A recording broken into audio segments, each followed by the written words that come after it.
আমরা যারা Asia cup নিয়ে এতটা গর্ব করতেছি বা ফিল করতেছি, আমাদের দেশে একটা লাল সবুজের পতাকায় নেদারল্যান্ডের সাথে সিলেটের মাটিতে আমাদের বড় ব্যবধান আমরা জয় করছি। এরপরে আমরা এশিয়া কাপে হংকংয়ের সাথে আমরা কোনো রকম ম্যাচটা জিতছি। মাত্র 144 রান নিতে হলে আমাদের অনেক হিমশিম খাইয়ে দিতেছে নেদারল্যান্ডের মতন দলের সাথে। এশিয়া কাপে এদের 2024 এসে আমাদের দ্বিতীয় ম্যাচটা পড়ছে। প্রথম ম্যাচটা ইন্ডিয়ার সাথে পড়ছে, দ্বিতীয় ম্যাচটা আমাদের শ্রীলঙ্কার সাথে পড়ছে। এবারে 2025 এসেও শ্রীলঙ্কার সাথে আমাদের দ্বিতীয় ম্যাচটা পড়ছে। কিন্তু আমাদের এত বাজে কন্ডিশন, বাজে পারফরমেন্স, বাজে ফিল্ডিং, বাজে বোলিং লাইন তো আমাদের নাই। আর ব্যাটিং লাইনের কথা কী বলবো, ব্যাটিং লাইন আমাদের 6 বলে তানজিদ তামিম, এরপরে 1 ওভার 3 বলে তানজিদ, এরপরে পারভেজ ইমন যাওয়ার পর তো ইদ্রিত 4 ওভারের টাইমে শেষ। মানে এইটা আমাদের ডেডারানি শুরু হয়েছে। এই শিশু হয়েছে যেভাবে ডেডারানি শুরু হয়েছে, তেমনি আমাদের ডেডারানিটা শুরু হয়েছে। মানে আর থামাথামি নেই। যে 60 রানে আমরা যে জায়গায় প্যাকেট হইতেছে, ওই জায়গায় তাকির আলী, শামীম পাটোয়ারি যদি আমাদের ম্যাচটা না ধরতো, এশিয়া কাপে আমার মনে হয় সবচেয়ে সেরা রেকর্ড করতাম আমরা। আরব আমিরাতের সাথে ইন্ডিয়া ইন্ডিয়া বনাম আরব আমিরাত যেভাবে ব্যাট করতে, আরব আমিরাতে 54 রানে প্যাকেট হয়ে গেছে, ওই বাবদ আমাদেরই অবস্থা যেত।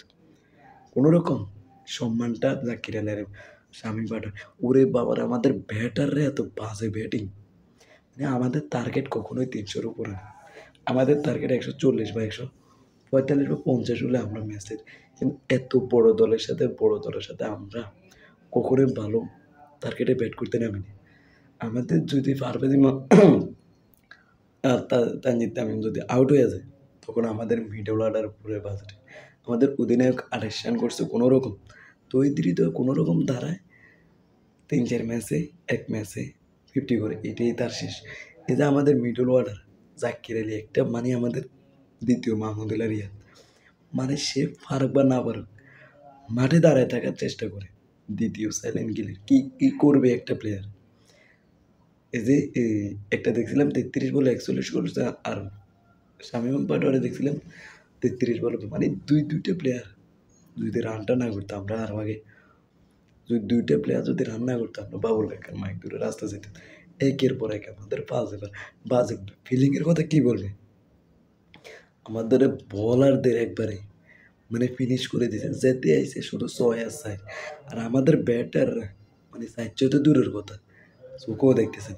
একটা 6 দেখছিলাম মনে হয় 16 ওভার না 14 ওভার না 15 ওভারের পরে থেকে 19 ওভারে যায়, একটা 6 দেখছিলাম। ওই শামীম পাটোয়ারি, জাকির আলীও মারার চেষ্টা করি, কিন্তু আমরা বল উঠাতে পারিনি। ওই মানে বল উঠাইতে গেলে কি উঠাবো আমরা, মানে আমাদের ব্যাটে চলে না, আমাদের ব্যাট চলে শুধু নেটের ভিতরে আর নেটের বাইরে, কিন্তু মাঠে আসলে আমাদের ব্যাট চলে যায়। কী অবস্থা, আমরা এশিয়া কাপে খেলতে গেছি, প্রথম ম্যাচটা যাক হংকংয়ের সাথে জিতলাম, দ্বিতীয় ম্যাচটা আমরা হংকং মনে করি শ্রীলঙ্কার সাথে বলে নেমে গেছি। মানে এই যে এই আইসিসি বোর্ডকে আমি বলি, ভাই আমাদের নেদারল্যান্ডের সাথে দিতে আমরা ম্যাচটা দিতে পারতাম।